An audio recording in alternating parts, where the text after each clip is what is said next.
Alright, that's enough of that. Okay.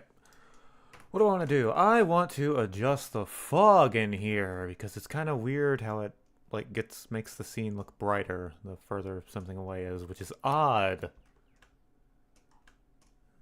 I kind of... What if I made it like a sort of orangish color? Add a bit more red to it. Almost like the light from here is just subtly flooding into the whole area.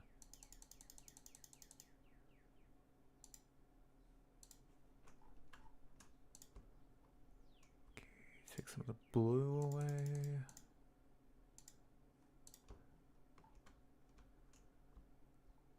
I think I also need to overall make it darker.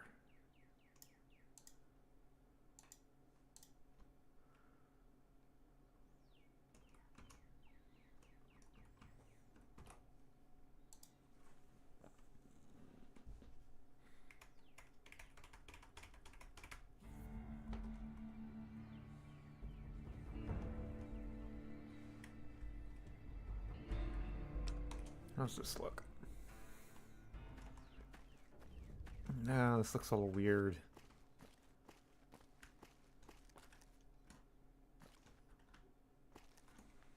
Well, maybe if I just make it darker.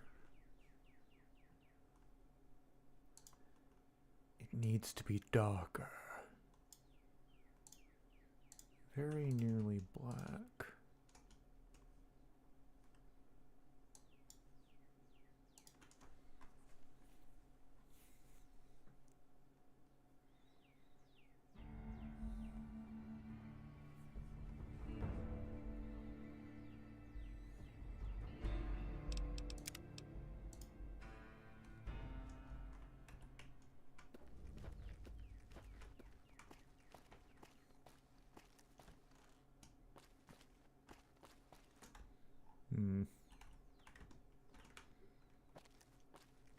Part of me likes it, part of me is like, it's just too bright. Getting some weird color banding.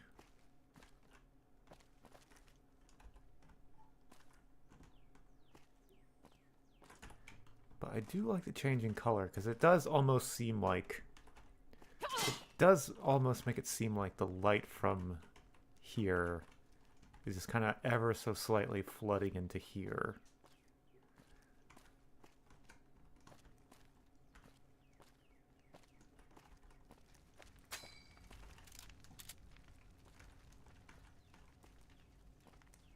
Got you now.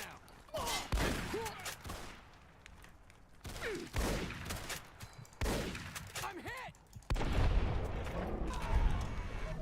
Okay, this guy's a bastard, so he's working fine. Okay.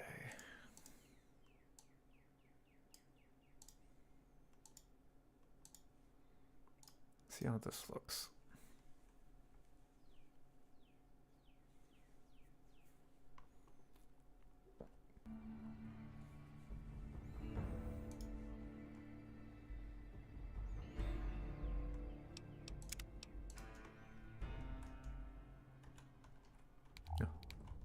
That's practically just black. Can't hardly see at all. Which is kind of the point. I want this to be a very dark area. It's supposed to draw you into the fire over yonder.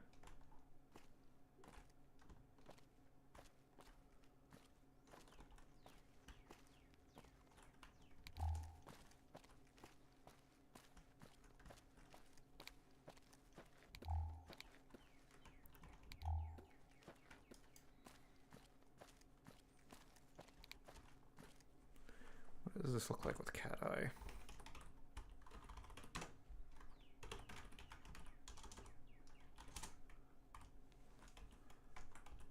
Cat eye doesn't really help. That's just kind of how it works.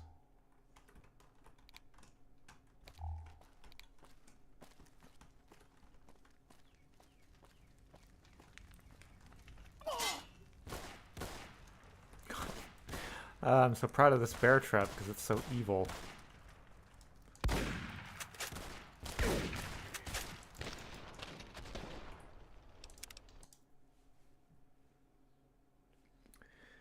Hello, Shulk.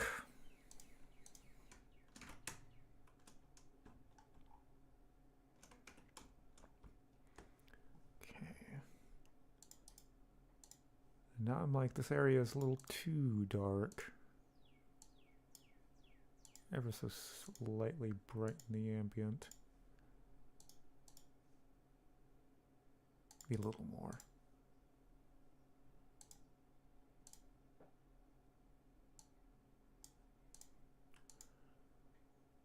Oh, let's give it a whirl. This is not what I need to be focusing on right now, but...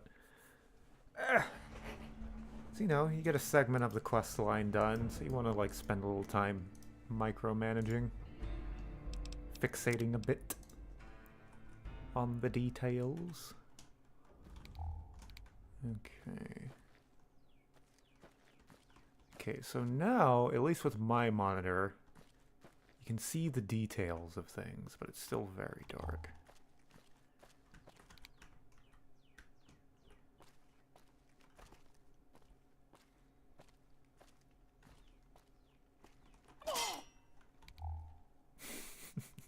These bear traps are going to make people so mad. I love it.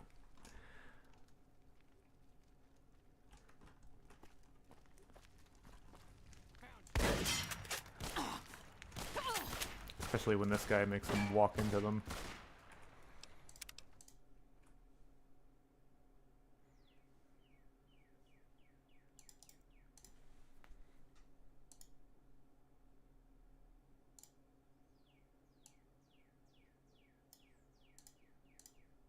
Okay, let's see what this looks like. So when you're doing dark lighting, every small, tiny, insy bitty little adjustment matters a lot.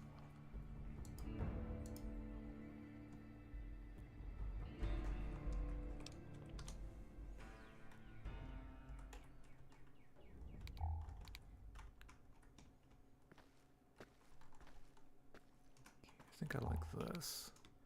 So again, you can just barely see the details of the cave. Kind of need to see. Like, I want it to be, you have to use the lights. Because in this scenario, there's a guy waiting for you. And I don't want you to notice him. That's why also he's partially invisible. I'm hoping this combination succeeds in that. As long as they're not the kind of players that go around pressing VATS constantly.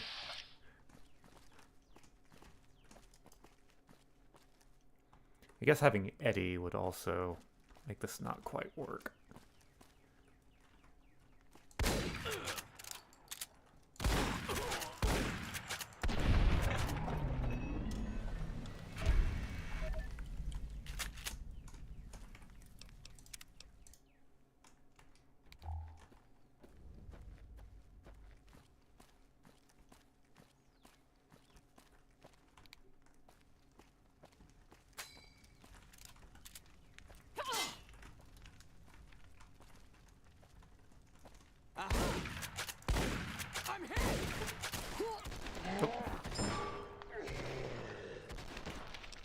He's very deadly.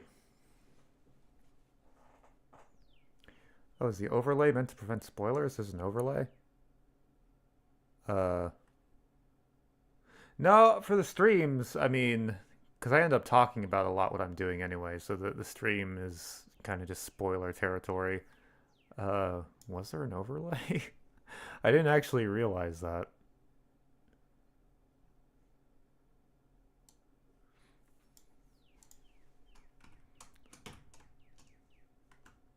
I'm not sure what overlay you mean, actually.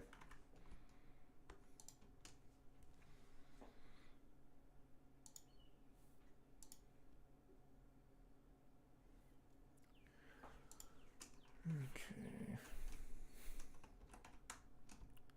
This area is kind of more or less done. Oh, no, that must be a problem with, OBS. It's got the game window all messed up. Let me see if I can fix that real quick. Although it'd be a bit difficult. If I pull up the game, let me minimize that. Right click this, transform, reset transform. I don't know if that'll actually fix it because I had the game minimized anyway. But it should be normal now. Maybe. I really need like a second monitor, but my desk isn't that big, so I need like a little tiny itsy bitsy monitor. Wish I could like use my my phone as another monitor. That would be convenient. Okay, what to do?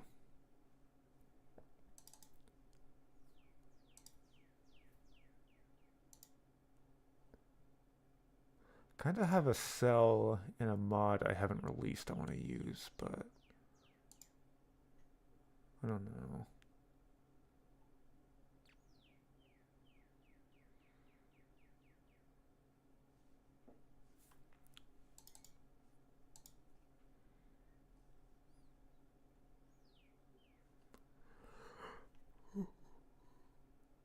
Okay, good. I need to set up the continuation.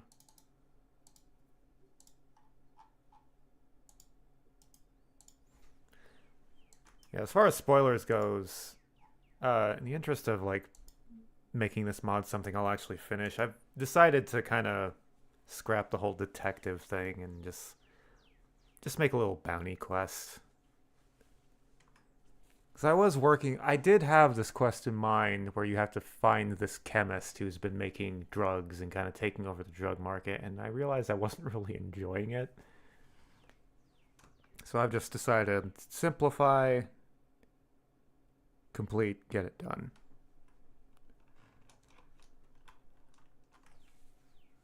So that's why we have our little cannibal cave here.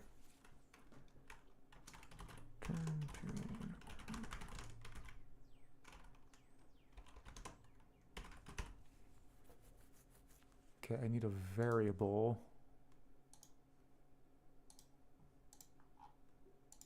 Because this quest will have a mangled head mechanic.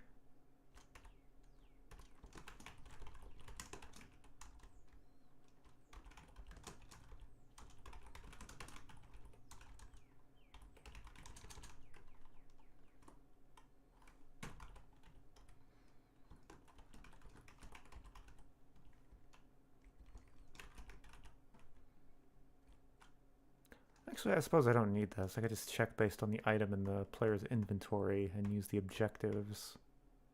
Yeah, that makes more sense. It's also like...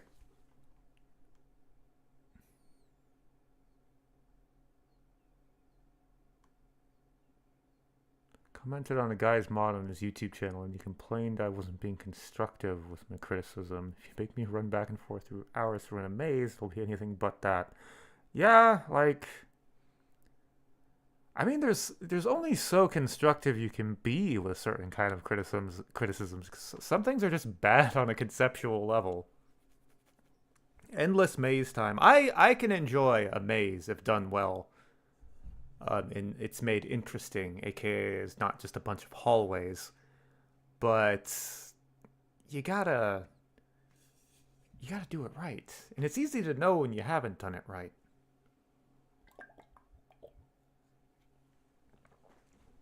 Like, if a mouse would seem bored in your maze, a human is definitely going to find it boring. Okay. Let me do... Okay, 40 and 41. I have these. How do I do the turn in?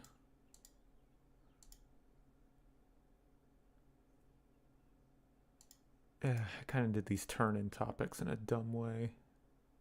Or not really. Not really. Okay.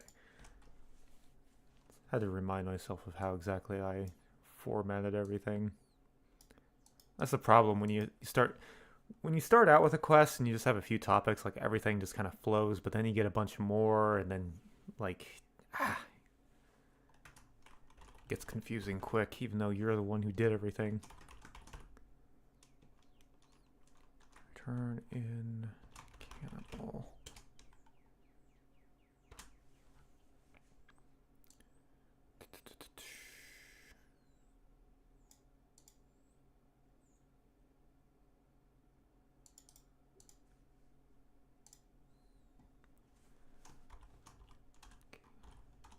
Tag this, Whitaker, IP, stands for in progress, cannibal. I'm probably going to end up rewriting a ton of this dialogue. I mean, especially since like this is just going to be temporary dialogue. Clark Reynolds been dealt with.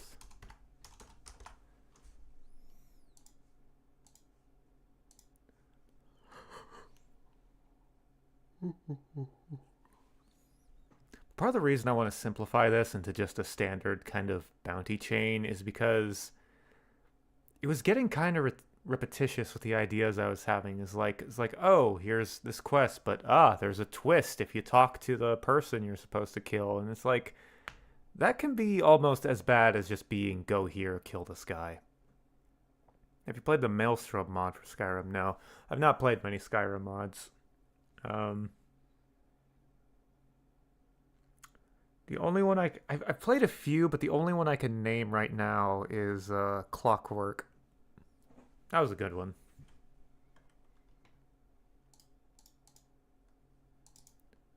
Okay. Whitaker, turn in, cannibal.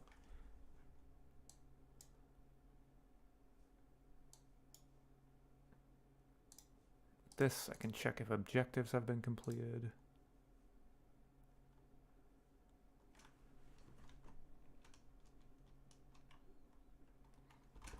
Find him. Tag this.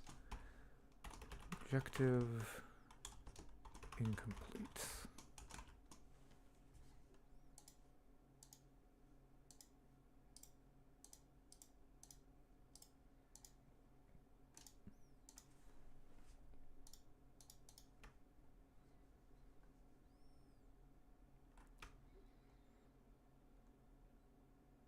Man, I have the GEC extender, but there's so much like loading in the GEC, even with the GEC extender.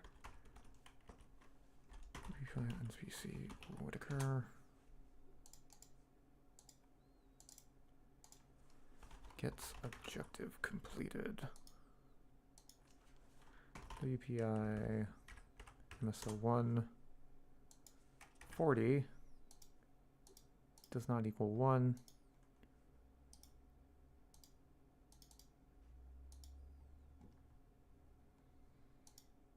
Objective complete. Good job. Change this to equals 1. Set objective completed. WPI quest MSO 141-1. I don't know why you need to add that little extra 1 there, but if you don't, it gets really mad.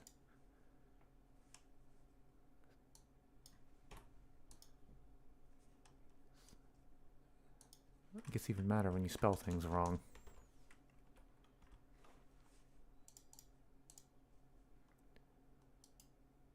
Oh, shit.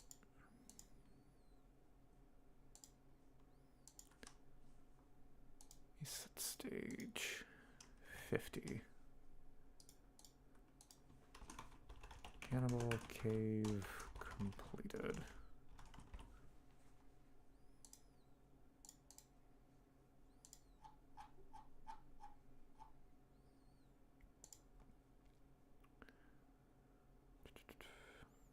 Wait a minute, hold on.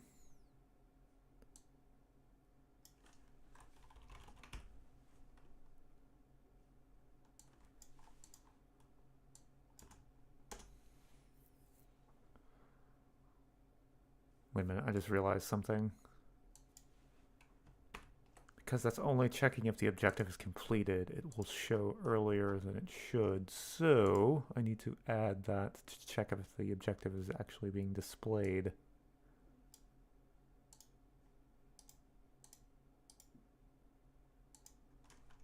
Gets objective displayed. WPI quest MSO 140.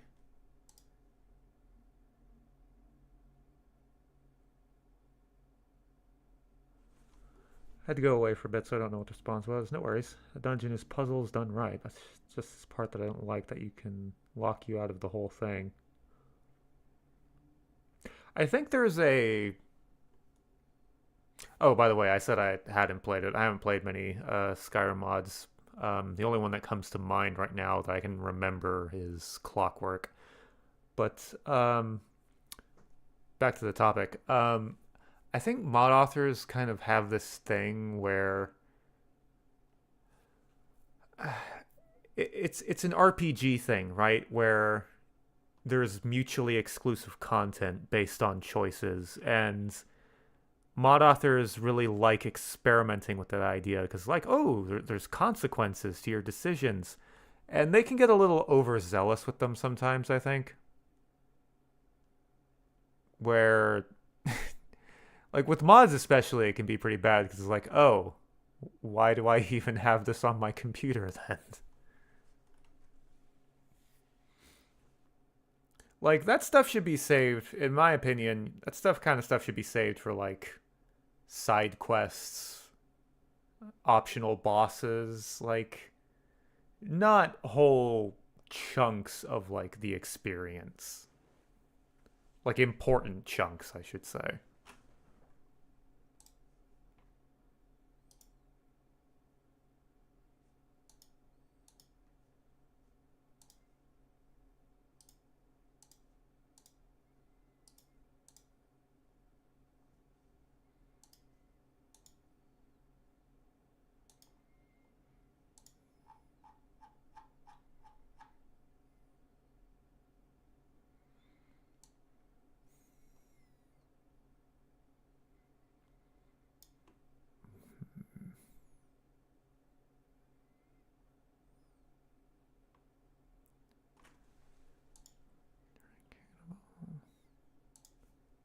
You see, does this work?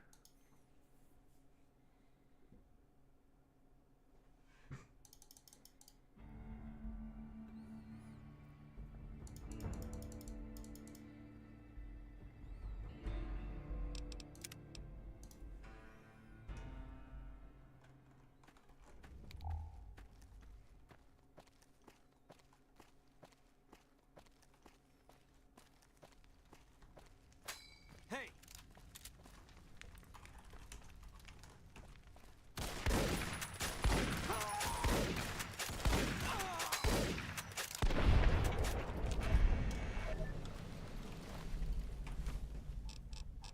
I need to add the thing where his head explodes.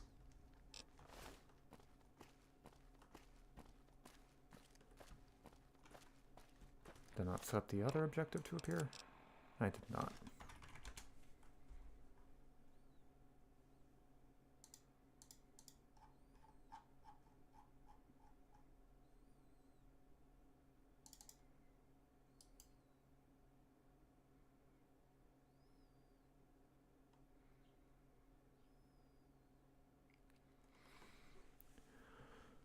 Just that one part near the start. At the end, you can pass a speech check to not sacrifice the follower you meet in there.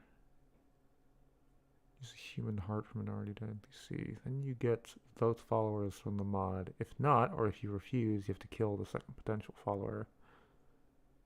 Well, that's another thing, is just like excess consequences. Puzzles are great though. If you don't pay attention to the notes and what you pick up, you'll have a hard time. Yeah, that's always a nice feeling. Like, even if the notes make it really obvious, it feels satisfying to glean the solution from notes.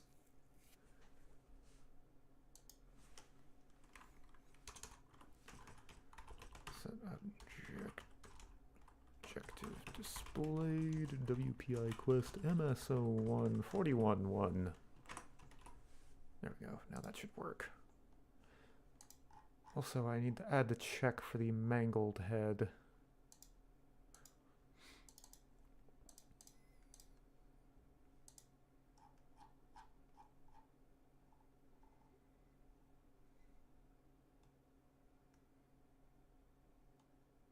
Turning cannibal.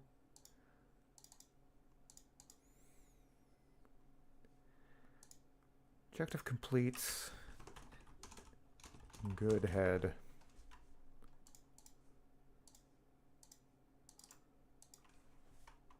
Get item count. BPI misc head Clark. Run this on the player.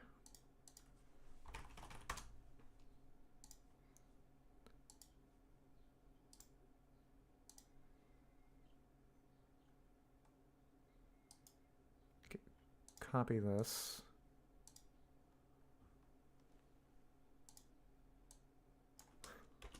Whitaker Private Investigations. The quest for good head. Good job, but the head is mangled.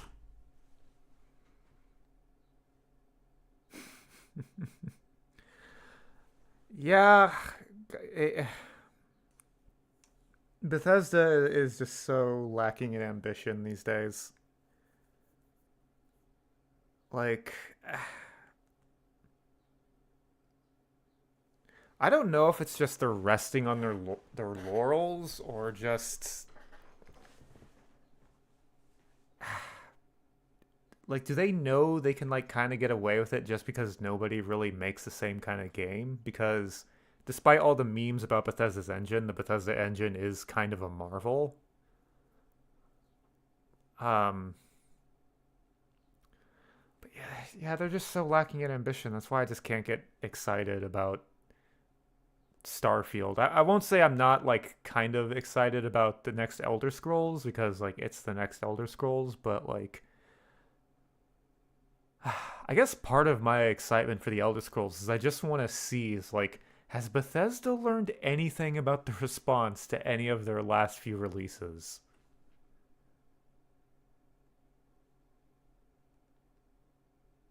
Step down as lead writer. I mean, I don't even know if that's really the problem. I mean, he did kind of phone it in with Fallout 4, where he pretty much copied every story beat from Fallout 3 into Fallout 4. But, like, there's a broader problem with just the game design. Like, they put up so many guardrails that the guardrails pretty much are the experience. Ollie, what are your thoughts on the engines that Bethesda uses? They're kind of amazing.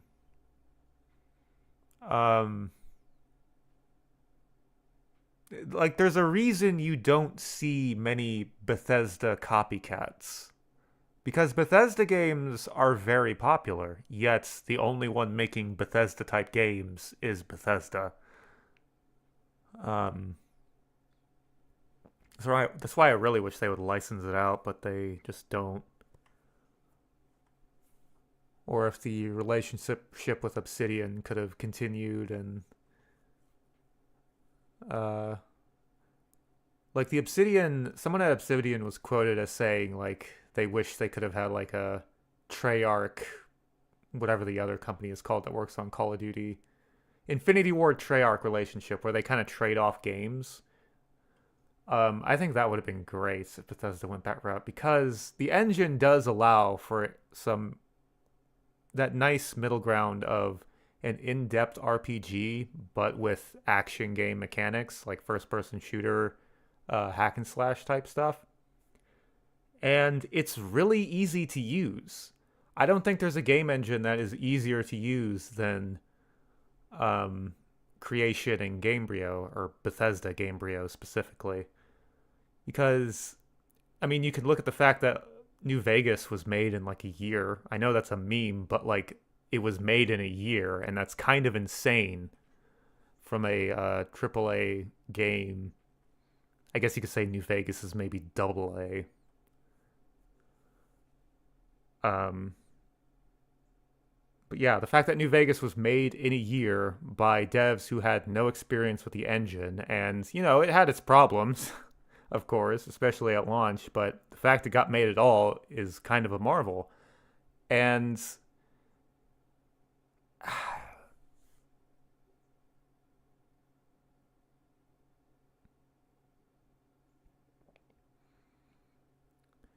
it's just the fact that, like, it is so easy to iterate and implement content into this thing. Like, I've always kind of referred to it as like a souped up RPG maker in terms of how easy it is to take a concept and get something playable done. Like, I don't think there's any other game engine that's like that. Maybe Unreal, but Unreal is a lot harder to use. It just. It is an incredible toolkit that unfortunately is used by maybe the least ambitious company that could be using it.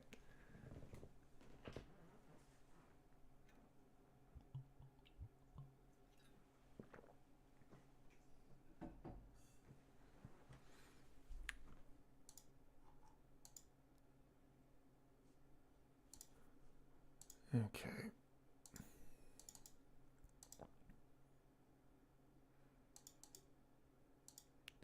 Like like people say like, "Oh, Bethesda should switch to Unreal Engine all the time." And it's like, "No, no they shouldn't because the Unreal Engine can't really do the things that the Creation Engine does."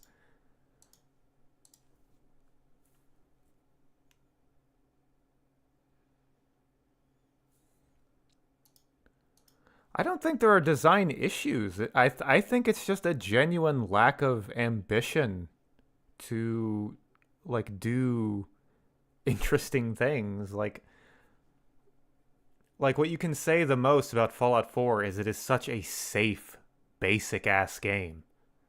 It is just it's kind of like an inverse Borderlands essentially. It's just less shooting, more talking Borderlands. It is such a play it safe, simplistic game.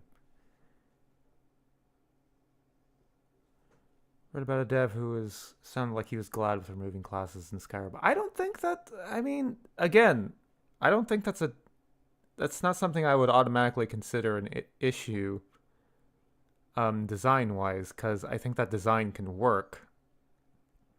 It's just that the perks were so boring, and so many of them were like plus 25% to do better at thing. That's just this. That just goes back to what I'm talking about: the complete lack of ambition.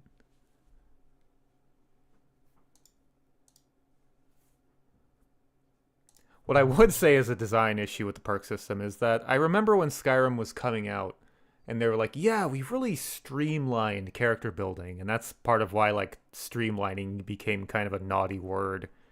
Um, but it's ironic because it's kind of the opposite, actually. Like the Morrowind and Oblivion system where you just use your skills, and in Oblivion, as you hit certain thresholds, you get perks. That's actually more streamlined than Skyrim's system. And Skyrim's system sucked. I think something that is a design issue with Skyrim's system is that the fact that noteworthy upgrades are tied to perks just makes leveling feel so piecemeal and unsatisfying. Like, you don't want to have to choose between plus 25% damage and an interesting ability. Because what ends up happening is everyone's like, oh, the plus 25% damage is always going to be useful, so I'm going to take that. And they end up having a more boring experience because they're just getting the basic stat upgrades at the expense of interesting abilities. Like, Fallout 4, the way Fallout 4 simplified things by getting rid of skills and just having perks, I think they should have still had skills, but they could have condensed them the way, like, into perks. Like, you could have had a skill chart and a perk chart. Perk chart, you get a point each every time you level up. And every time you level up, you could pick a new perk, which would be a distinctive ability, and you could upgrade a skill, which would be a base effect like more damage or something.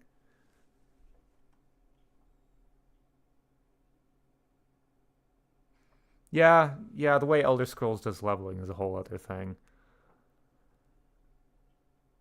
It's weird.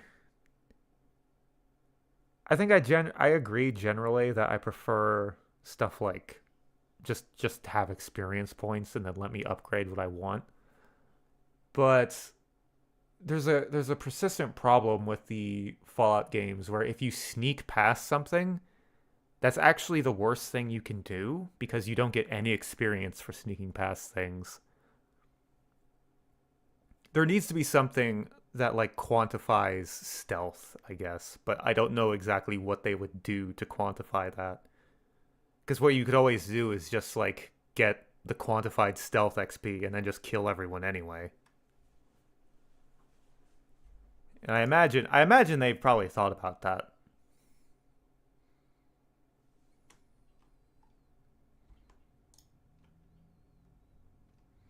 Oh yeah, I've tried to get into pillars, but I've just not really.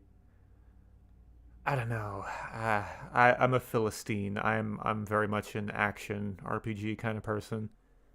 The whole tactical thing is just feels too slow and stiff to me.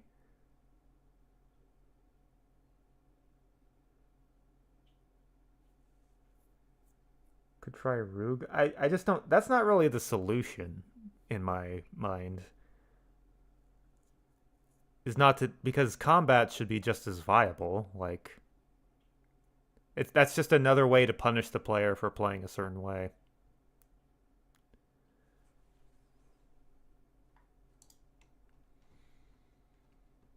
Yeah, it's a genre I want to like. I just feel like I need to play the right game. I thought it would be Pillars, but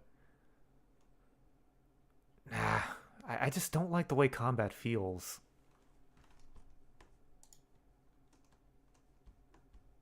And that's the problem, is because it is a combat heavy game, at least what I've played of it.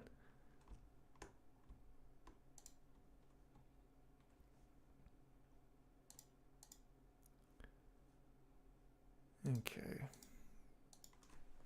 Let me see if this sequence is working.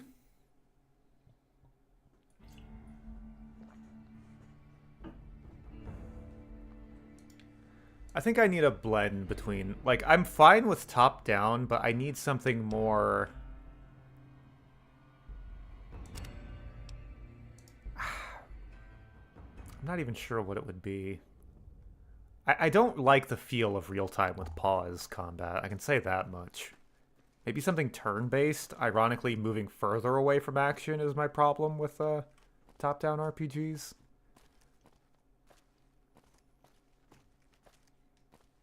I mean, I like JRPGs. I played a ton of those.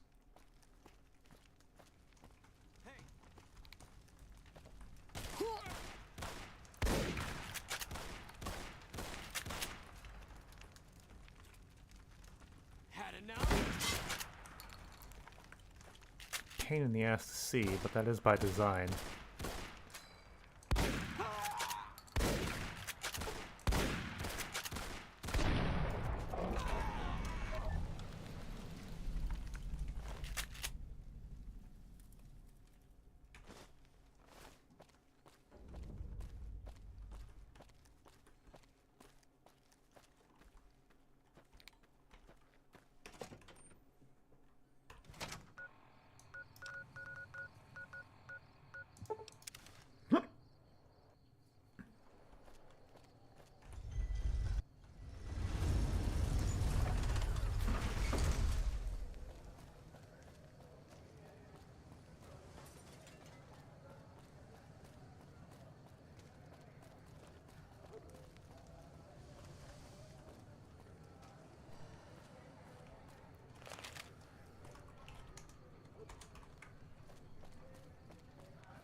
Come to Mick and Ralph's for all.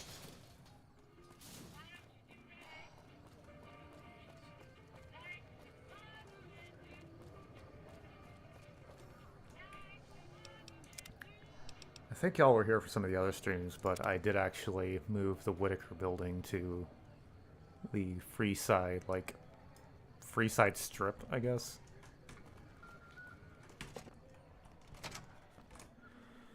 Clark Reynolds been dealt with. Turn in cannibal. Good job. Okay.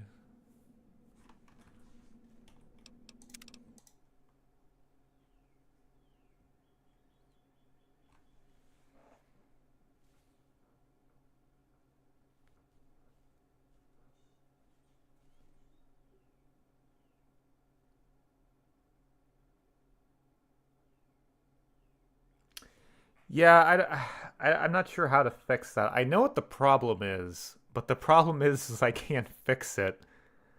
Um, from my end, I don't think.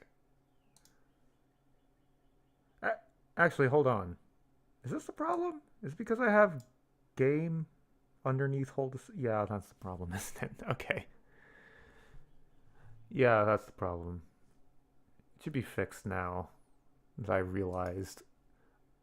I had my display capture scene above the game scene, so now it should be fine.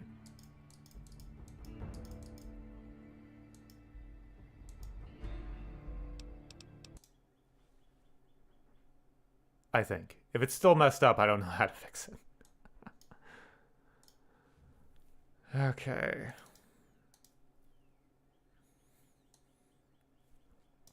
Turn in cannibal.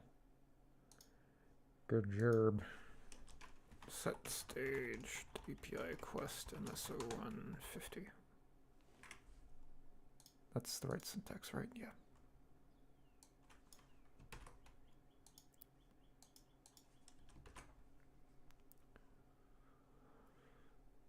Okay.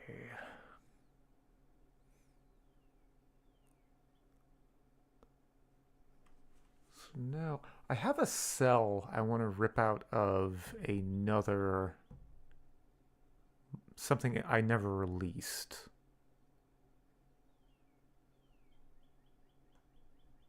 But at the same time I kind of don't want to use that.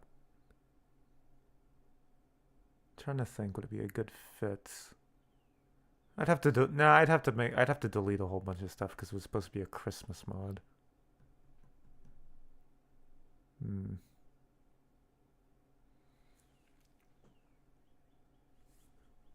Okay, so this was a really simple leg of the quest. So now, what do we want to do next?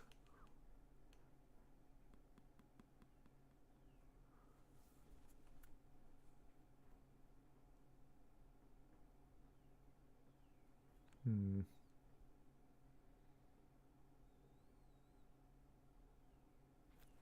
Well, there's that cell that I made in here.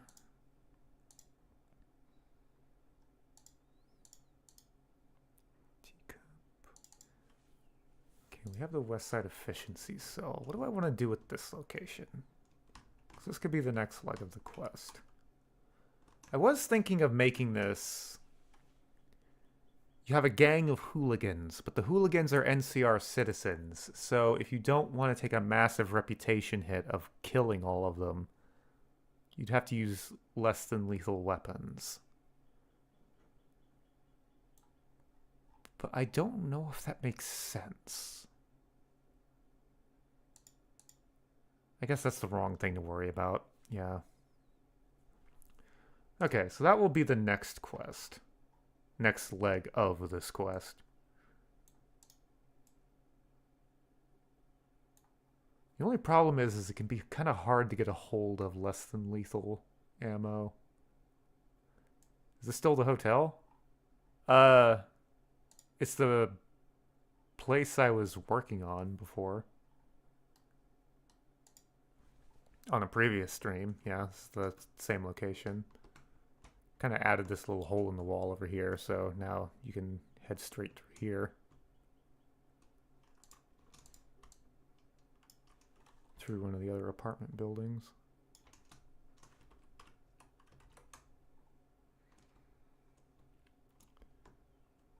See, yeah.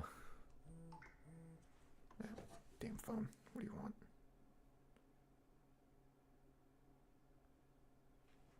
Oh, right, I was going to watch something with a friend later.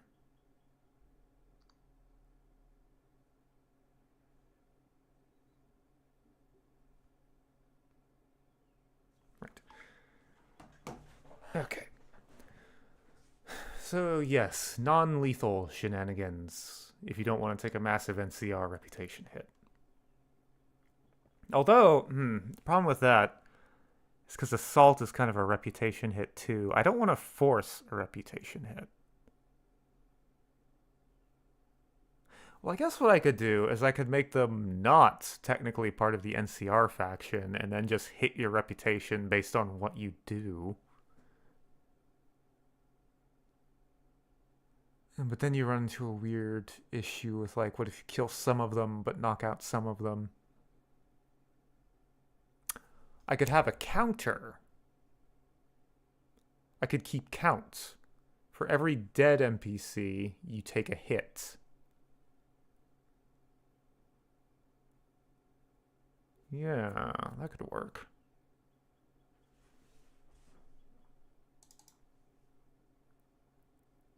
Okay, so let me...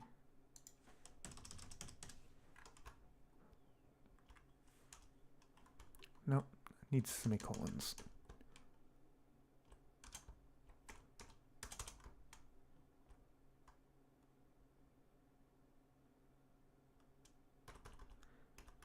Yeah, he had a Tumblr where he answered a bunch of questions about New Vegas, although I think he's since, like, said, like, I'm not taking questions about this anymore because people ask them all the time.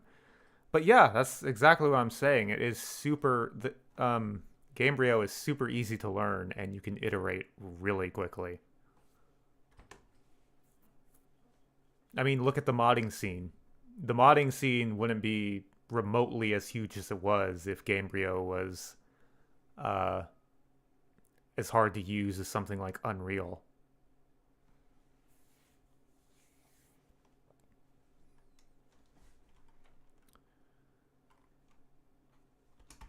Hooligan hotel variables. Int killed hooligans. Int knocked out hooligans.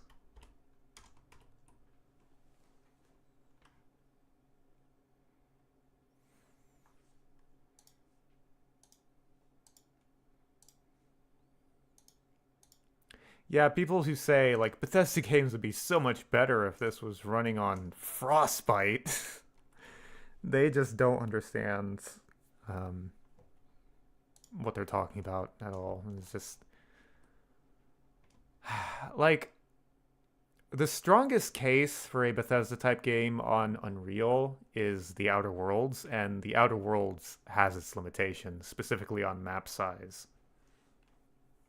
Which I'm sure Unreal can do larger maps, in which, you know, they definitely can, because, like, the Borderlands series, but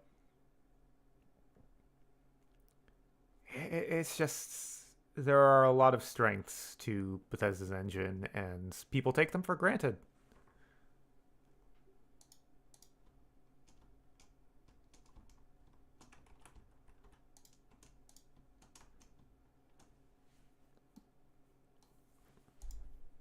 It would just be really nice. I don't know why Bethesda doesn't license out their engine. Because it's basically RPG Maker. Like, they, you know, if they licensed it out to other developers, like, they could make a lot of money because, like, it is so easy for anyone to use. But I guess they take pride in their games, such as Starfield.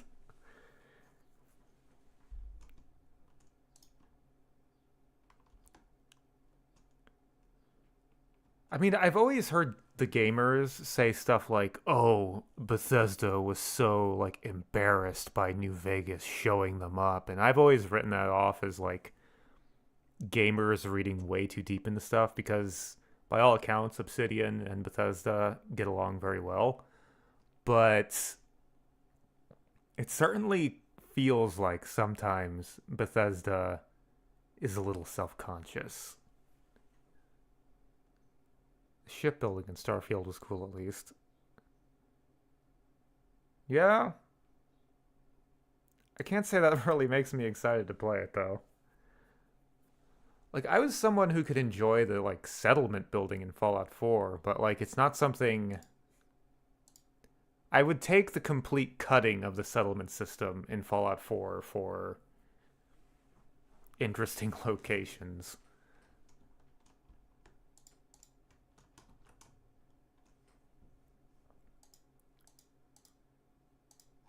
Okay, we need some hooligans.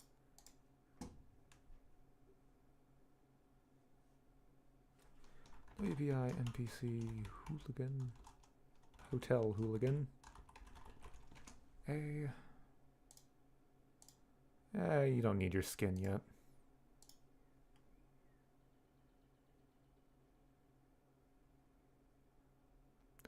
Well, I don't think not wanting to make something like NV is necessarily a problem. Like, going back to, like, the Infinity Ward Treyarch comparison with Call of Duty, like, they make distinctive Call of Duty games. I don't think it's a problem to do a game a certain way. It's just Bethesda lacks ambition. Like, what the game they want to make, they do so little with their ideas. Like, that's the problem with the settlement building, is it's just such a thing and they don't do much with that thing. It's just a number you can make go up. Other than that, settlements have no purpose other than to be, like, safe areas. There's no tie-in to the story.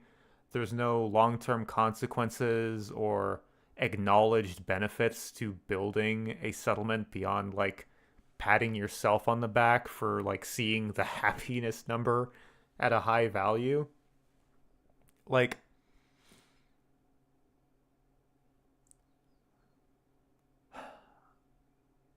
say, like, building up Sanctuary actually had some, like, consequence and was part of the story of Fallout 4, and it's just not, even though it shows up in the ending video. Survival mode settlements make sense in a way, but I mean that they're just safe areas. They're just safe houses, player homes, glorified player homes. Like, sure, it's helpful as a gameplay function, but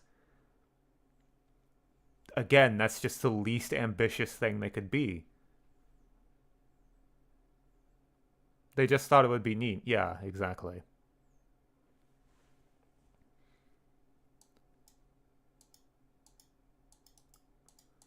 Like, Bethesda's games lately just feel like random mod ideas.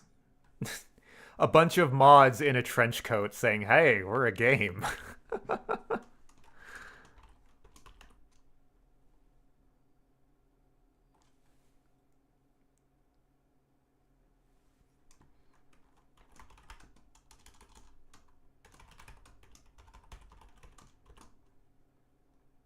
Actually, you know, before I start making all these, why don't I...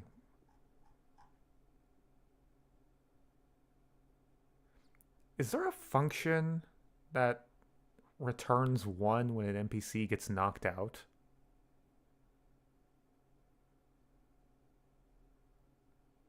Like, begin on death, begin on unconscious? I don't think there's something like that. That would be very useful for what I want to do.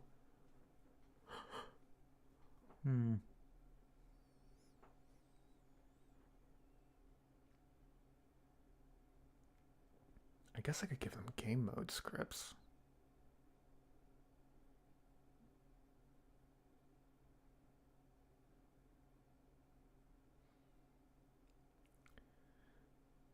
How...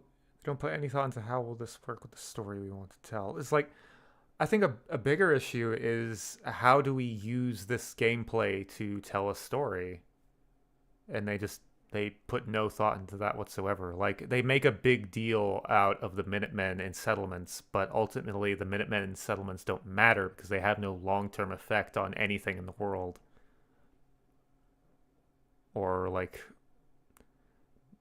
there's only implied effects, like what you can see through gameplay is like, oh, sure, you could say civilization is rebuilding because you can see your supply line guy occasionally while you're out exploring. It's like, okay, but like, it'd be nice to have some acknowledgement from the story.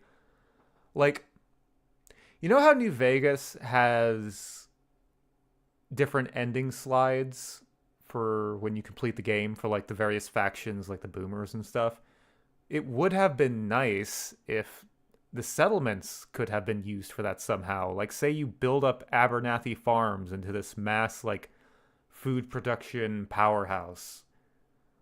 Um, Maybe there was a quest line with Abernathy Farms to build it up into that.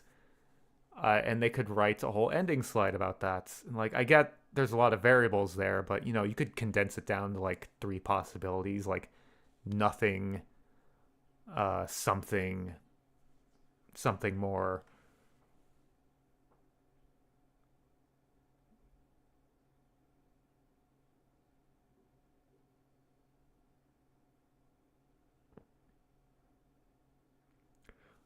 Aren't there Elder Scrolls novels? There's gotta be. Especially since the Elder Scrolls Online has, I was gonna say been out like it just came out, but no, it's been around for like 15 years.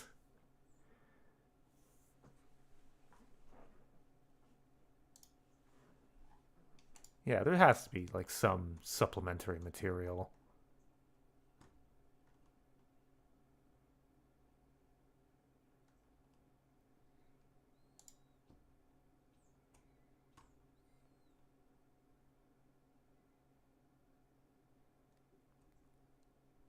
Yeah, Fallout 4 doesn't have an ending. It's I'm not even sure you could call it an epilogue because nothing concludes. It's just the protagonist being like, "Yep, I picked the ending I picked."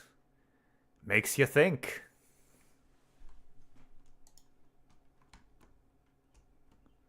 Except no, it's not even that because he doesn't really reflect on the choice he made. He just says some bullshit. He just said like I beat the main quest in Fallout 4 like twice, and I never did the Institute ending because I don't really care for the Institute because they have no motivation, literally. But yeah, it's or never changes. Good night, y'all.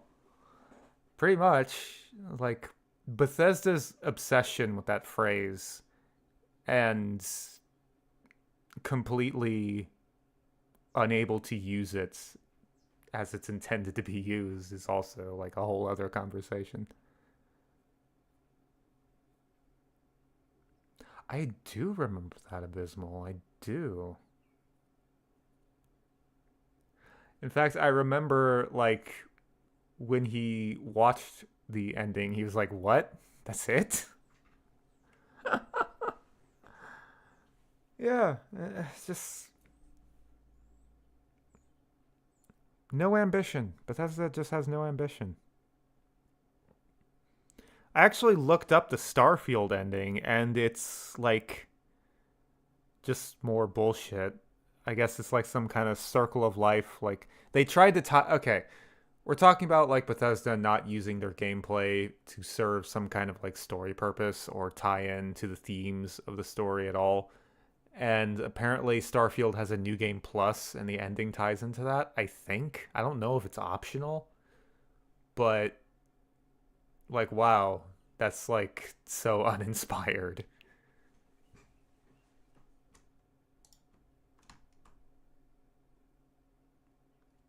Yeah, it is it's just a catchphrase to Bethesda.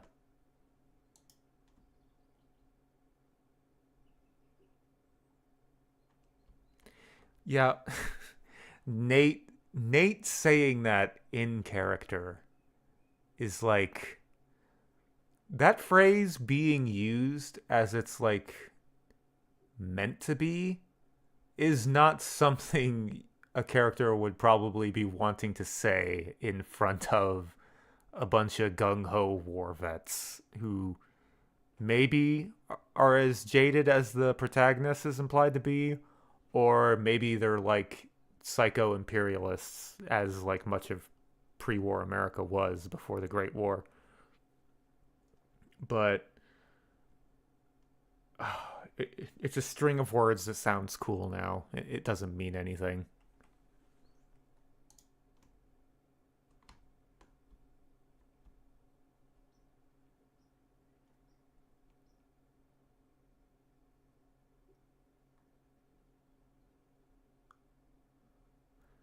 Nate would have worked great as a companion. Yeah, that's something I've always said, is the spouse should have been a companion.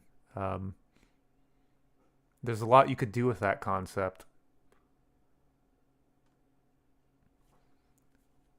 Like, I know a lot of people say it's like, oh, what if I want, like, I don't like this, like, oh, my character isn't a blank slate. This is so horrible. It ruins my roleplay. Like, bitch, no. This a spouse is a vehicle for roleplay for all kinds of scenarios. Like, you could have it acknowledged, like, maybe this was just a marriage of convenience if your character was like gay or something, or you hate your spouse, or imagine your spouse joins the enemy faction and you have to kill them. Like, there's a lot. It's if this was a game company with some ambition, I keep coming back to this word, but it keeps being relevant. If this was a company with some ambition, they would have done something with the spouse besides kill them in the first 10 minutes of the game.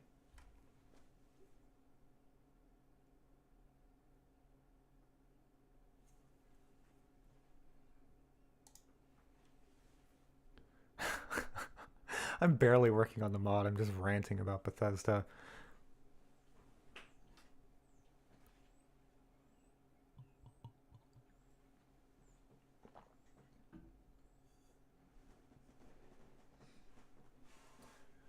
Like, I think Ulysses, because he was originally meant to be a companion in Base New Vegas, and they talked about him. He would be very critical of what your decisions you would make. He was basically like a main quest companion by how they described him. So imagine that, but he's your wife. Imagine you're married to Ulysses.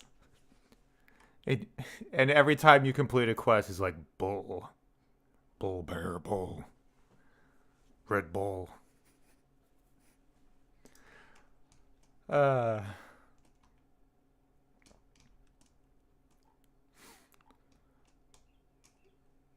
okay.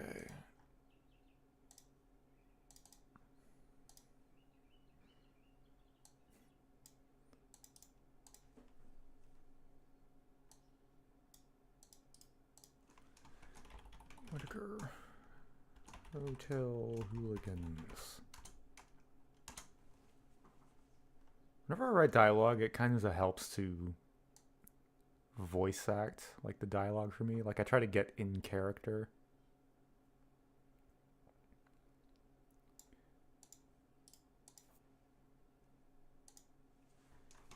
A tenement building in West Side has been taken over by a gang of hooligans.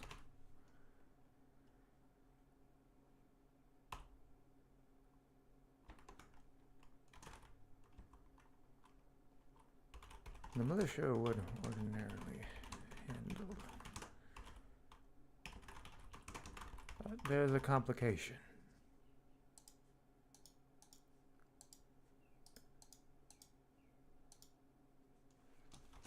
The gang is composed of NCR citizens, and they don't want to risk an incident.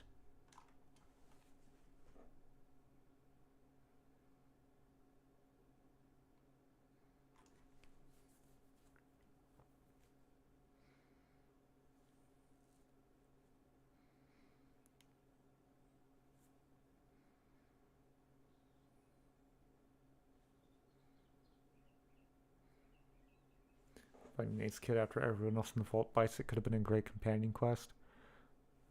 For that matter, imagine everyone in the vault survived. And they kind of look to you for leadership because your character was a soldier. Like, let's just.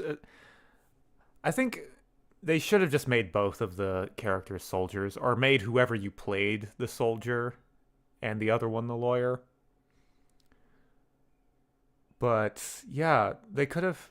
I think it would have been a great idea to have everyone in the vault survive, and then that could have been a reason for you to care about building Sanctuary up and tie the settlement building gameplay to the themes of the story. And uh like they could have done themes about rebuilding and taking command, like being a faction leader. Whereas usually in Fallout games, you play as like a faction lackey. And you could have interesting interactions with like the Brotherhood of Steel, like there's that big like antenna array that could have been more important, and it could have caused conflict between Sanctuary and the Brotherhood of Steel, or raiders come, and there's so much potential with Fallout 4, and it's just no, they did the least interesting thing.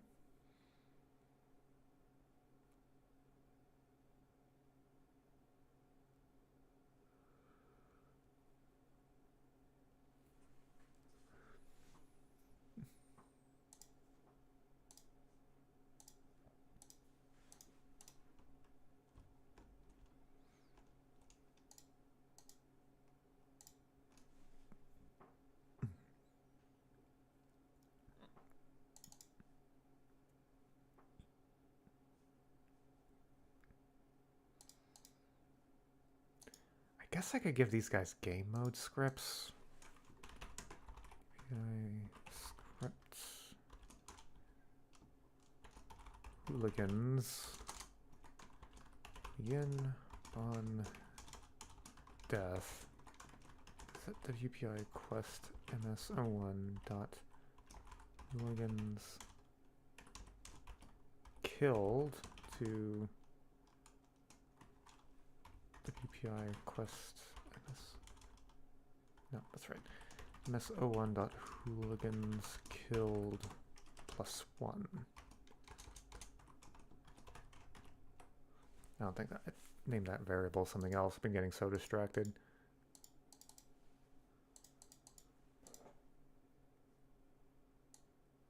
Hooligans killed makes more sense. Hooligans killed.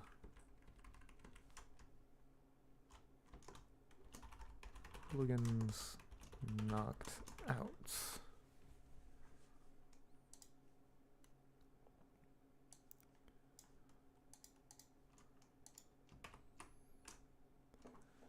Begin on death. Like, what would be the most efficient way to detect an NPC has been knocked out?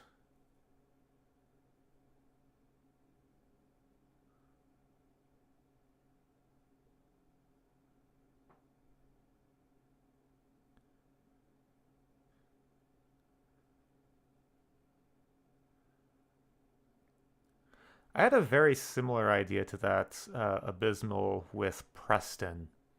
Because Preston is implied to be like super depressed about the state of the Minutemen. And like, so say like you just abandon him and like don't even help build Sanctuary. Like, imagine people had a reason to care about Preston. The most ambition Fallout 4 could have ever had.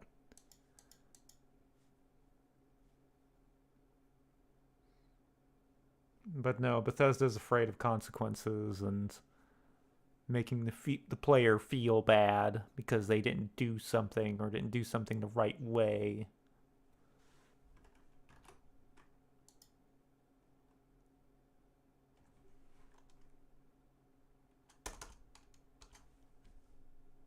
Hold on, I need to turn off display capture real quick because I need to pull up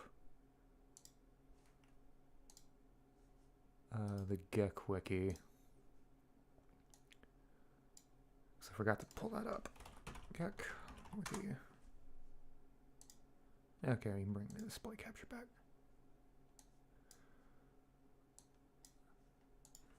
Get unconscious. Okay, I spelled it right. Hey, I know how to spell unconscious finally.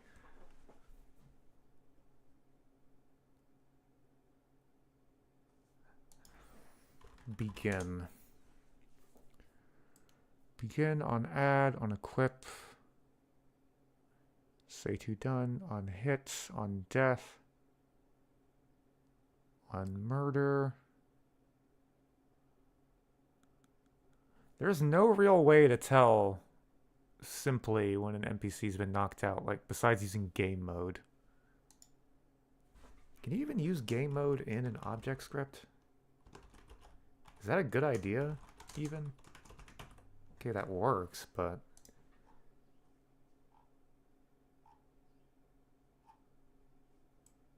I think I read somewhere it's a bad idea to put game mode scripts on objects.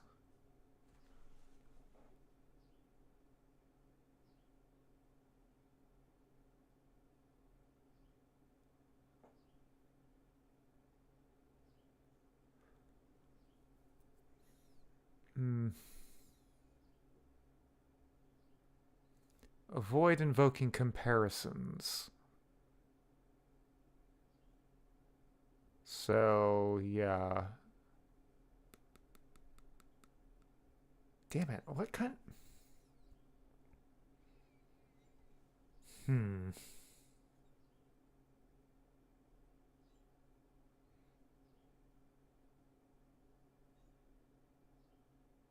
I get... Maybe I have a support quest. I actually have a support quest for the Clark, the cannibal, to randomize where he goes. Maybe I can do the same kind of thing here. WPI quest hooligans knockout check. Because with this, I can avoid running the check every frame and just have it every couple of frames. And it won't be running on everyone. Yeah, okay, this works. I think this works. WPI, no, SCN WPI script. Quest. If I recall, the knockout for the guy in Beyond the Beef is him just dying.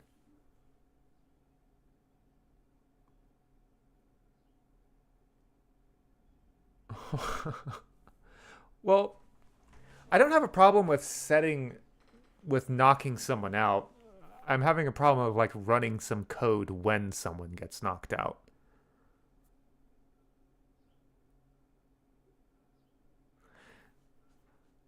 Yeah, okay. So here's the scenario, Dave. We have a building filled with some guys where killing them has some consequences for your NCR reputation, but knocking them out has none. So because assault is already a reputation hit, I'm kind of just wanting to just keep track of how many characters the player knocks out / kills instead of actually having them in the well I just had a better idea. When they begin on death, hit the player's reputation. If they get knocked out, but that's the same problem. That's the same problem, is I don't know when they've been knocked out. That's what I'm trying to grab. So, I think this quest... I'm sorry, I probably seem so, like, insane the way I'm talking in this stream, but, like, my mind's going 100 miles per hour. So, I think... I'm sorry, Devastating Dave. I completely lost my train of thought when I was talking to you because I just realized what I need to do.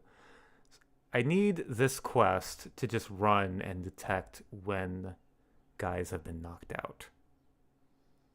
Just check every 5 seconds, has guy been knocked out?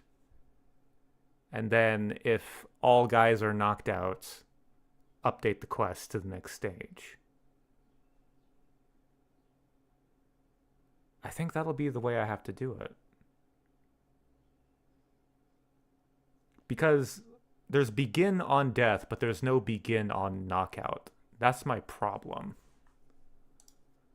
And checking for knockout with a game mode script on an NPC sounds bad.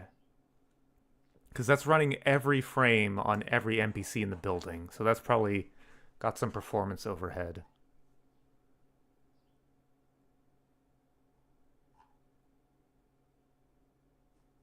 Yeah. God, I am so scatterbrained right now. I'm sorry. This is the worst modding stream so far. Okay, WPI script quests. Hooligan knockout tracker.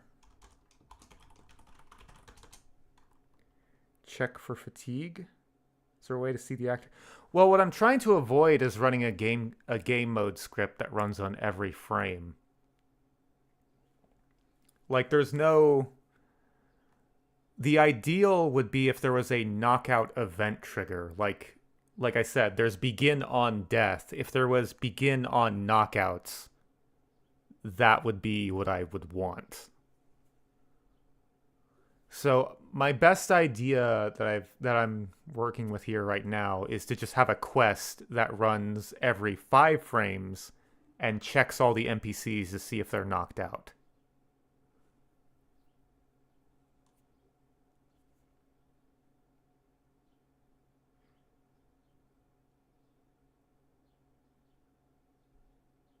Well, I don't want the NPC to die, is the thing. I don't want the NPC to be dead. Or, actually, I get what you're saying. I get what you're saying now, yeah. But then that runs into the issue, because I want the player to use less than lethal weapons. So when they're knocked out, that'll be the end of that. And that won't trigger begin on death.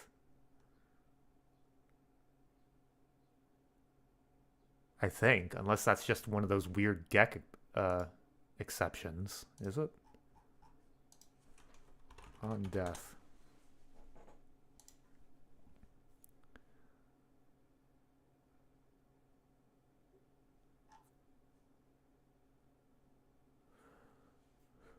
No. No, on death, yeah. It'd be nice if I could put on death 1. That would have been a nice feature. On death 1 means not actually dead, but fatigue has become less than 0, thus knocked out. Unfortunately, that is not a thing. On death is strict HP equals 0, dead. So I think this is my best option. Begin game mode on a quest rather than object.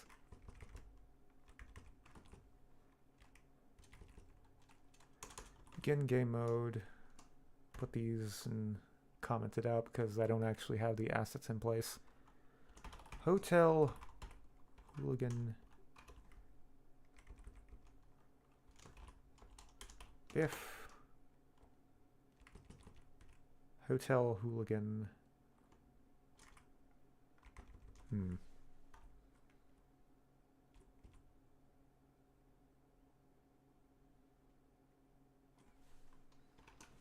That gets unconscious.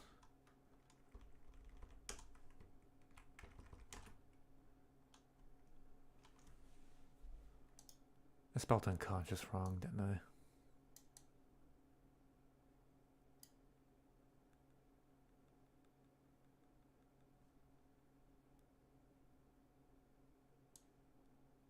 Actually, if I'm doing this with a quest, I don't need the object script.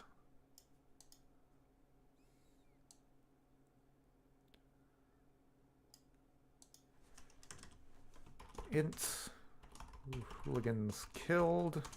Int hooligans knocked out.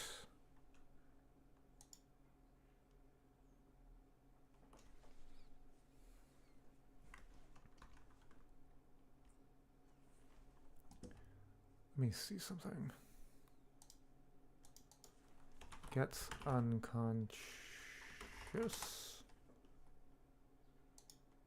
SCIOUS. Oh, well this... Okay, this is no problem. I won't check if is unconscious. I'll just check if fatigue is less than 0.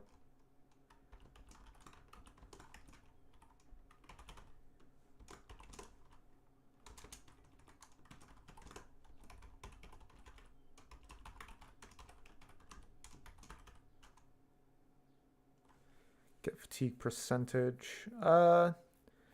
No, get AV fatigue will do just fine.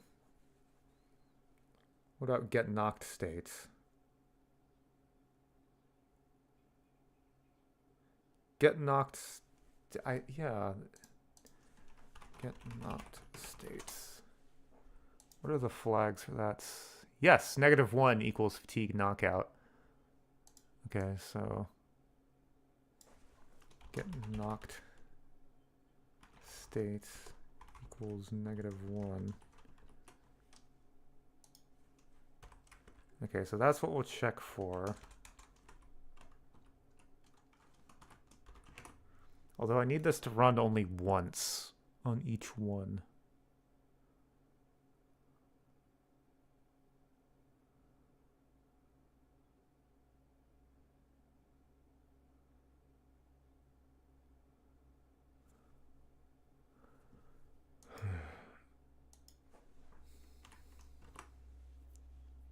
Okay, so we have, let's say we have 5 hooligans. How do we check each one only once? Forgot the T on hooligans knocked out. Oh, yeah. Well, I have this commented out anyway, just because I don't actually have the hooligans in place. Okay, but if I do this, then every 5 seconds it's going to increment it every 1, even though the one guy...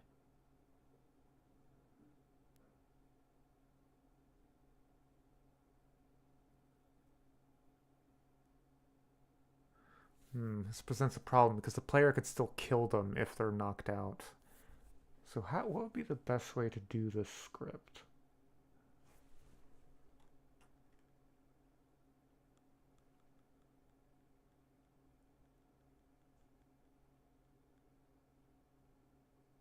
You have to be careful with triggers sometimes, yeah.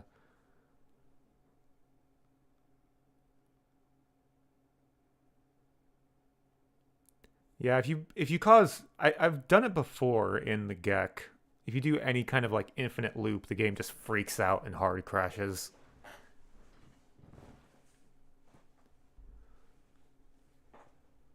Yeah, so this doesn't work.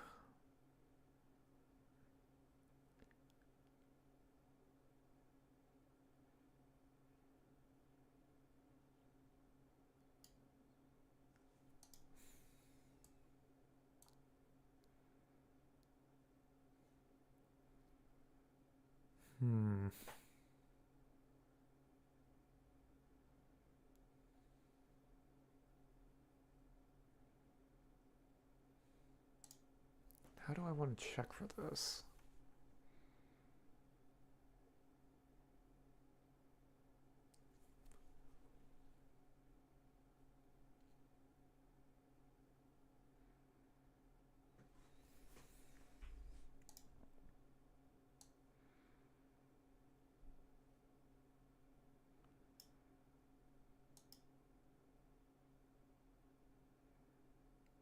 Do I just want to...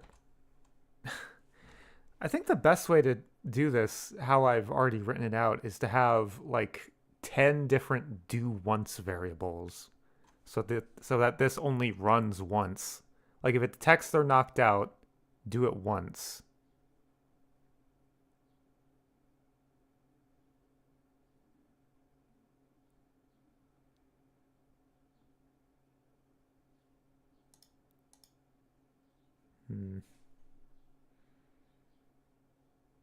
Ah. I'm really not in the right mindset for this. This is something I need to do, like, early in the morning on a weekend when I've just had coffee. Ah.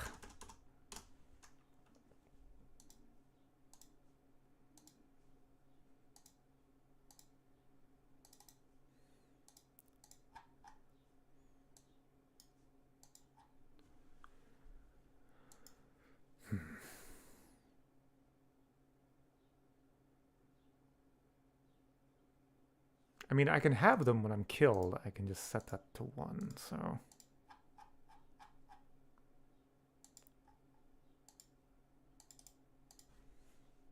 It's probably the most frustrating modding stream ever, because I'm just going back and forth on what the hell I'm even doing. API, scripts, NPC... No, just... Hotel hooligans. Begin on death. Set WPI quest MSO1 dot hooligans killed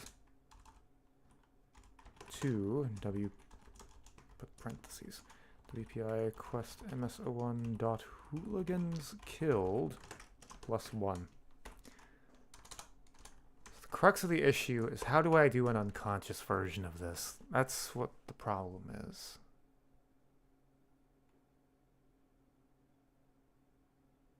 Hooligans killed. That's not right.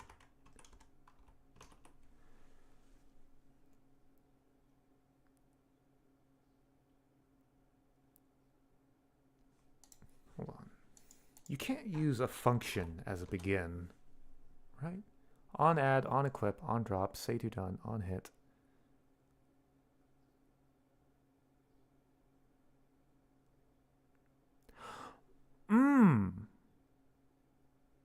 On hit with. Can this check for ammo? Well, no, that would be a bad idea, because I'd have to run so many different checks.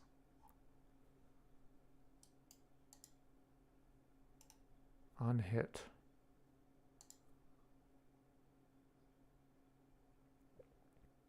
Begin on hit player.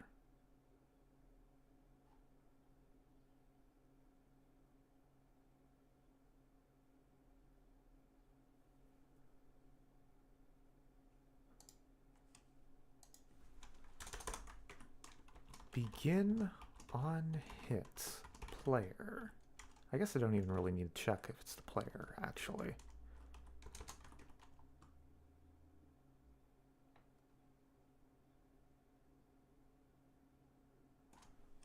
Actually, I'm not sure if that works. Would begin on hit run? I guess it would. If get AV, well, if get knocked state equals -1, let me do a little debug thing. Message X. It fucking works. End if. End.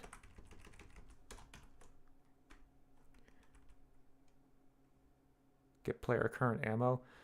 Yeah, the problem I quickly realized with that is there's a bunch of different non-lethal ammos, I think. Either way, it would be better to check begin on hits. If I hit and the knocked state comes back as -1, I think this would work. I think this would work. Okay, so let me get a test hooligan out here. Let me get one of the hooligans. Hotel Hooligan A, congratulations. You don't have skin, but you do get a script. WPI scripts. I think this would work. Wait, this is... I accidentally made 2 scripts. Okay, it doesn't matter. I can delete the other one. When I hit them, if that last hits, if that will return as get knock state -1 because that hit knocks them out, this should work. Foremost of fatigue weapons. The problem with that is, what if there's like mod? There could be issues with mods that add that. But this, I think this could work.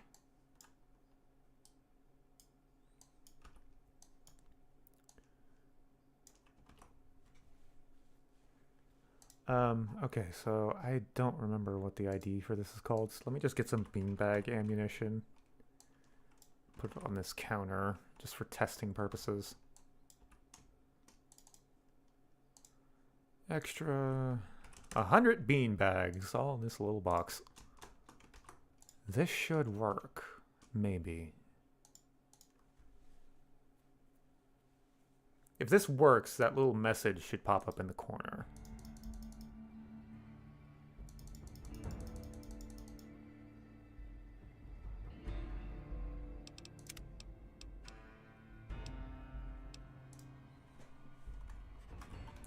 CWPI, cell, west side, parts.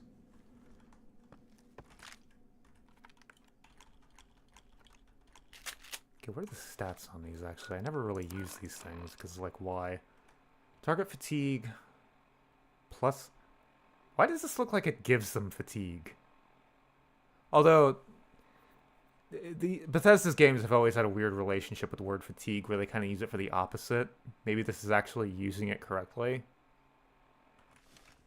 Okay, let me...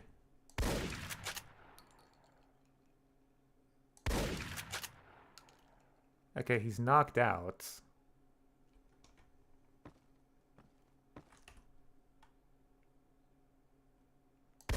Did not play the message.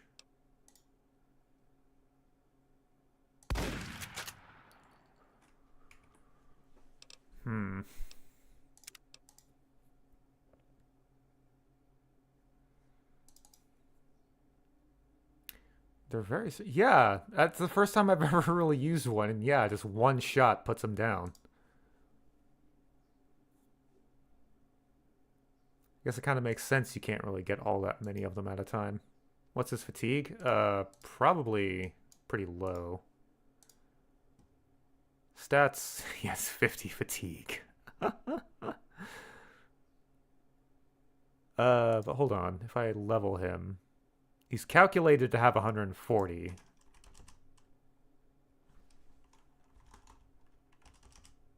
I don't know. What is the average fatigue? Like in Oblivion, it's a bunch of your attributes added together. But like, what would that be in New Vegas? 13. 50. With a base fatigue of 50, and if he's level 13, he will have 260. So that will mean 2 beanbags. Okay, I'm getting off track. Regardless, this isn't actually working. So let me try checking for fatigue. Get AV fatigue less than 0. Let's try this.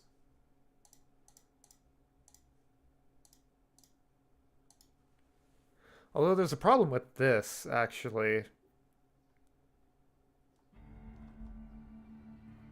If you hit them again while they're unconscious. But I can worry about that, assuming this works.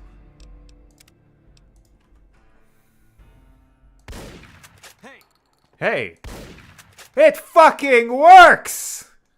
Aha! That's why you use debug messages. Because it's so satisfying. Alrighty then. Okay. Look at him. Shaking his creepy, skinless shoulders. He's like, it works. It fucking works. Okay. We puzzled out a solution. An event trigger.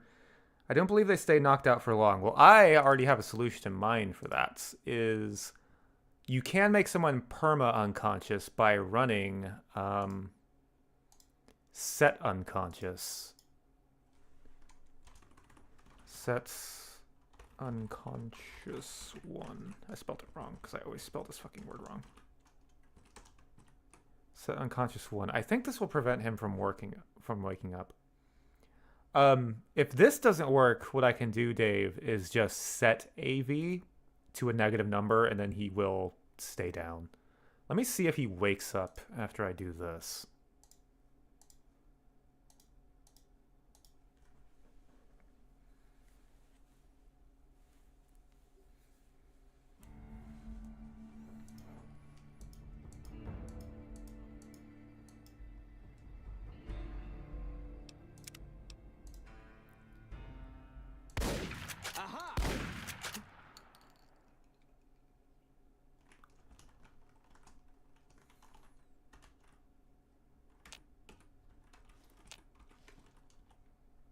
Cannot wait when enemies are nearby, even if they're unconscious. I like, he's just unconscious. Meanwhile, there's like a pint of blood staining this couch from me shooting him. Okay. Let me go outside. Wait an hour. Right, this door is a little wonky. Okay, he does wake up, but I already have a solution. I can just set his AV for him to be perma-unconscious.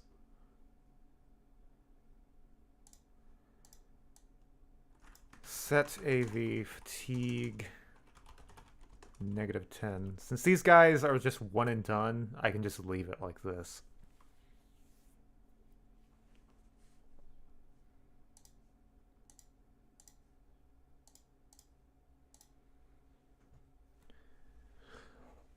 This should keep him forever unconscious. Although I still might need that set unconscious flag, because I think if you don't have that, you'll be able to talk to him even though he's quote-unquote knocked out. Aha!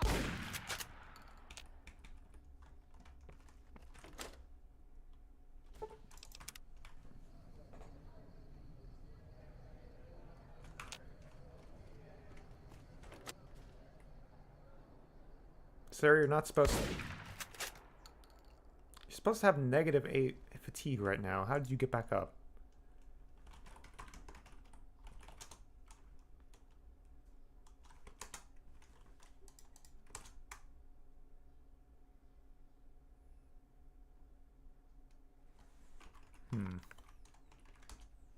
Okay. So we're not quite done yet. I've made someone perma-unconscious before. I'm not sure why this didn't work. Maybe if you set unconscious, that actually stops... Well, no. Set AV fatigue. That should do it on its own, but... Set unconscious. Maybe... Hold on. Self.AV.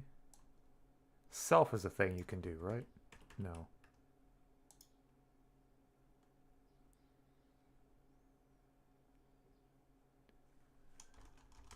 Get self? No.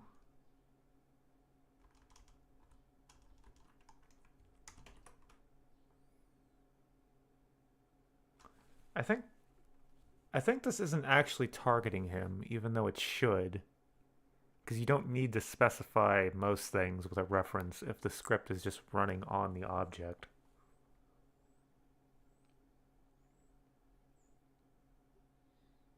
But I think that actually is the issue.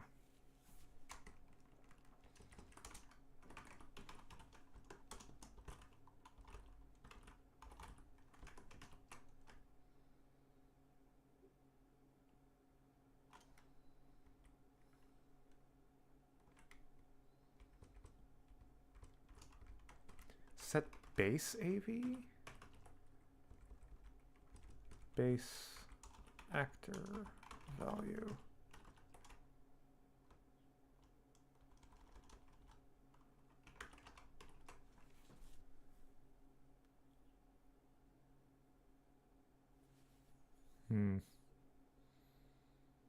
Well, I mean, if I need to do that, I can dynamically set a ref.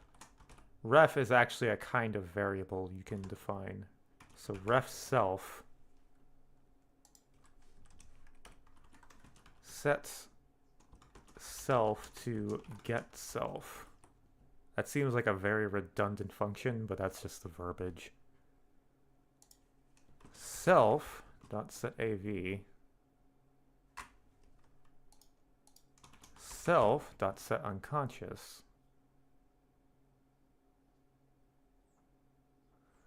This should work. And that script should be generic, so I can just put it on any NPC and it'll work.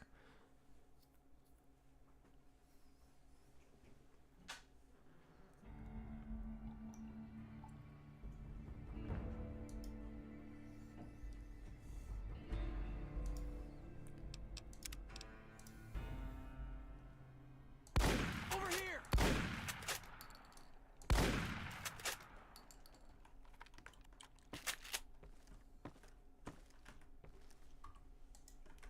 Hit AV fatigue. Negative 343. Which is, you know, where it should be. It is regenerating. Gets unconscious. Is unconscious. Okay, let me just stop combat so I can wait.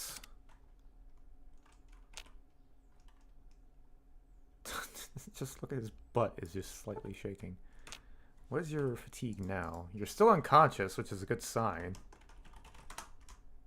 Negative 89.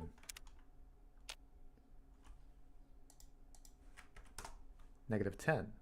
Is that a coincidence? Is it still negative 10? There we go. So yeah, now he is permanently unconscious. And he's sad. Oh, he's so sad. He's sucking his thumb. His skinless thumb. It probably stings a lot. But that is a problem, because if you keep hitting him with anything while he's unconscious, it'll keep running that block. So I need to set that to do once, which I think would still work, because the do once would be kept separate on each instance of the script, or each object, so... Short doonts and doonts does not equal 1. Set doonts to 1. And that should fix the issue. And to make doubly sure, let's have 2. Let me give you a name. It will just be Hooligan for now.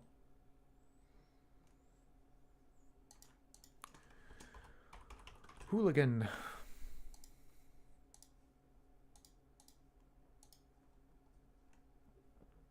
You know, with how powerful beanbags are, I guess I should have a bunch of guys in here, and that would probably just be funny, just blasting dudes with beanbags. Just a pile of unconscious people.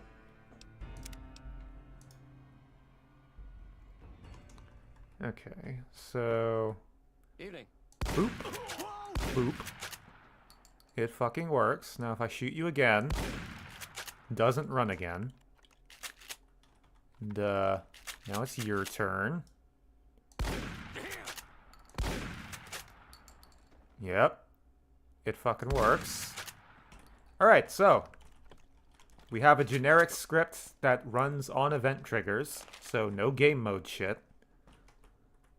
And it works generically. Nice. That's actually a bit of an accomplishment. That's probably the most productive thing I've done on this stream.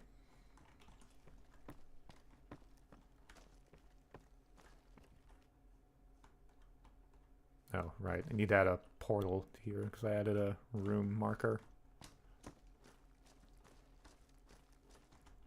Oh, something I did here. There's these end wall pieces for the hotel walls.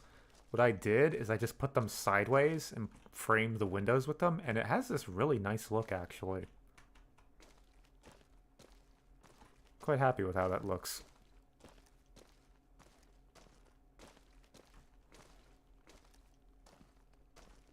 Yeah, but look, if I go like this and disable, that's just the wall piece. Has a very nice effect. It makes this window wall look more distinctive. There's a bit of clipping there. Must have something extra that I don't need. Here you can cut through this apartment.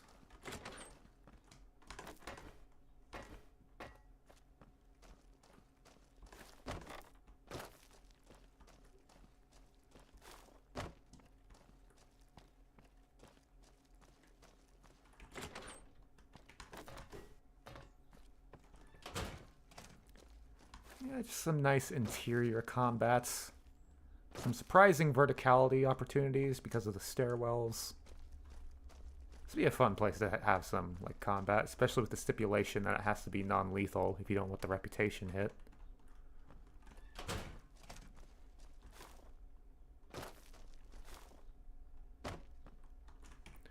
Okay.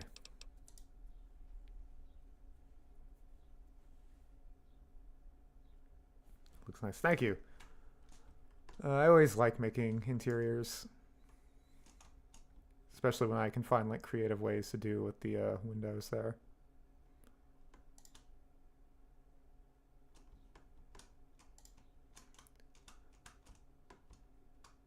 Okay, let me add a portal to this room marker real quick. Wait, no. View, show hide, portals and rooms.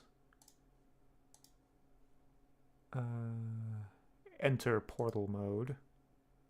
Must have a single room selected in order to create or edit a portal. Okay.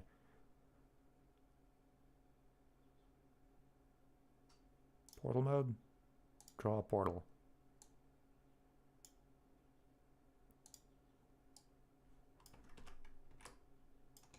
Shit.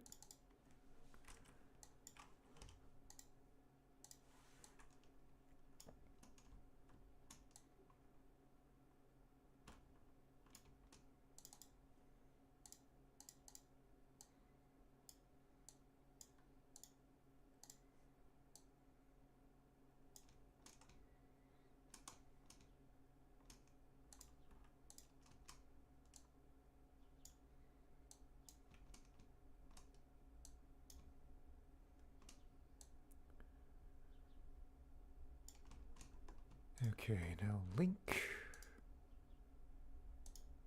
There we go. Now that glitch won't happen. We're thinking with portals. I actually need 2 more over here. Guess I may as well go ahead and add these.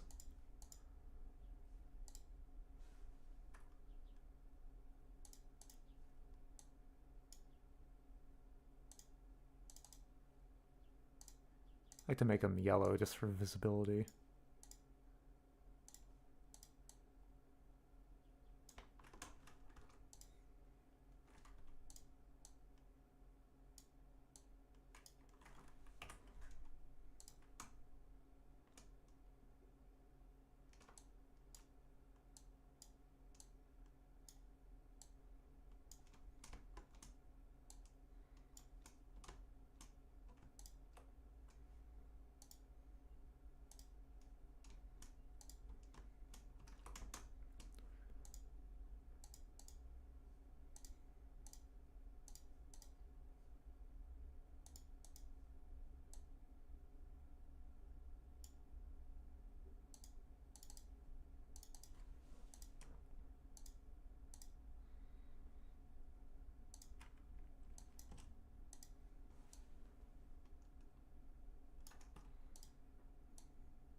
Okay. Let's see if these work. They should work.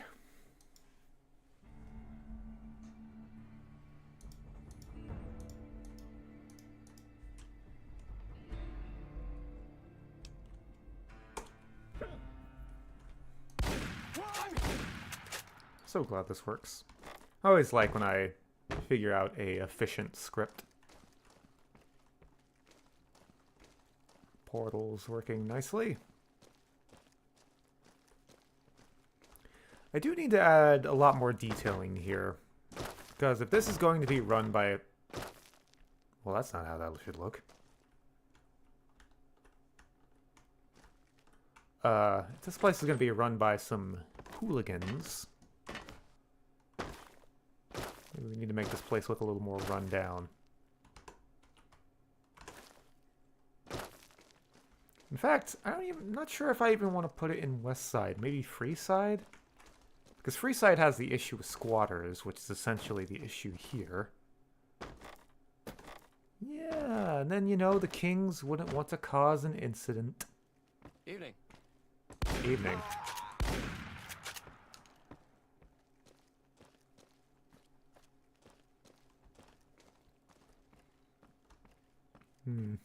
Yeah, I think I'll be moving this building to Freeside. Which is kind of weird because the quest giver location is in Freeside, but hey, you can just be like, hey, this job is right here in Freeside.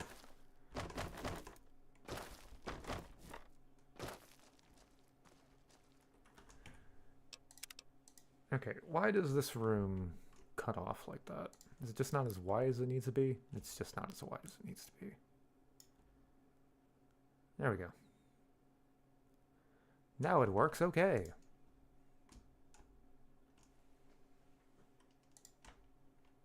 Speaking of which, this needs to be moved, because that doesn't need to be seen. This is just a room I put here at first, just so the lights wouldn't turn off every time I move them, because that's a weird bug. Okay.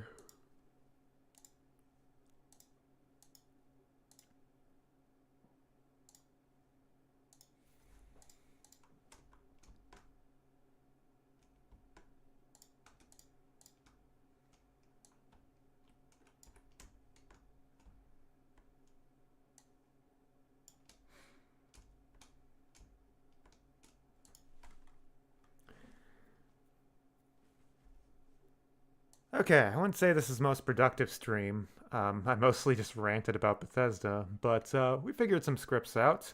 It's almost 8 o'clock. I should probably eat something, so... Night, everyone.